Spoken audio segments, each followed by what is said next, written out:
पश्चिम वर्धमान जिले के आसनसोल से बड़ी खबर आ रही है। वक्फ कानून का विरोध करते हुए प्रदर्शन में पाकिस्तान जिंदाबाद के नारे लगाए जाने का आरोप लगा है। बीजेपी कार्यकर्ताओं ने इस घटना के विरोध में आसनसोल उत्तर थाने का घेराव किया और नारे लगाने वालों की जल्द गिरफ्तारी की मांग की।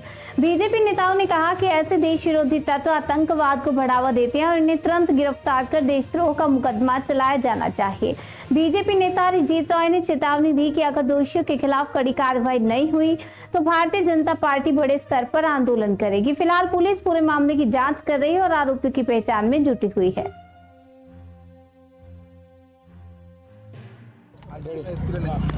দেখুন গতকাল থেকে সারা আসানসোল উত্তাল।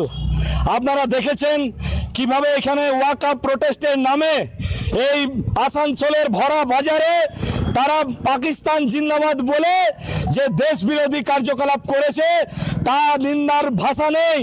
এবং তার সেই ঘটনার পর থেকে সারা আসানসোলের বিভিন্ন মহল থেকে রাজনৈতিক রঙের ঊর্ধ্বে উঠে বিভিন্ন জনগণ সাধারণ মানুষ ব্যক্তিগতভাবে বিভিন্ন থানায় মেল করে এই ঘটনার কমপ্লেন জানিয়েছে।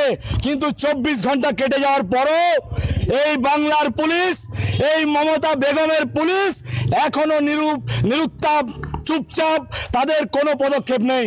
তাই 24 ঘন্টা অতিবাহিত হওয়ার পর আমরা এই আসানসোল নর্থ থানা, যেখানে যার অনতি দূরে এই ঘটনা ঘটেছে, এই যে সফি মোড়, সেই সফি মোড়ে যারা ওই ওয়াকআপ প্রোটেস্টের নামে রাস্তায় বেরিয়েছিল তারা পাকিস্তান জিন্দাবাদ বলেছে এবং তাদের এই কথা পরিষ্কার প্রমাণ করছে যে তাদের ইন্টেনশন কি, তারা ভারত বিরোধী, তারা ওই সন্ত্রাসবাদীদের সমতুল্য, যাদের হাত দিয়ে আজকে 26-27 জনের তরতাজা এই ভারতবর্ষের হিন্দু পরিবারের জীবন গেছে, তারা সেই প্রাণ যাওয়াকে সমর্থন করছে।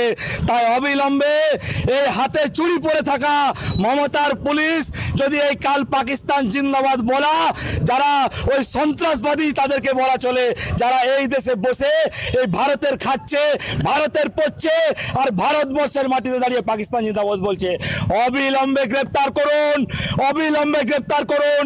24 ঘন্টা হয়ে গেছে, লাস্ট ইন্টিমেশন আসানসোল নর্থ থানাকে দিয়ে গেলাম।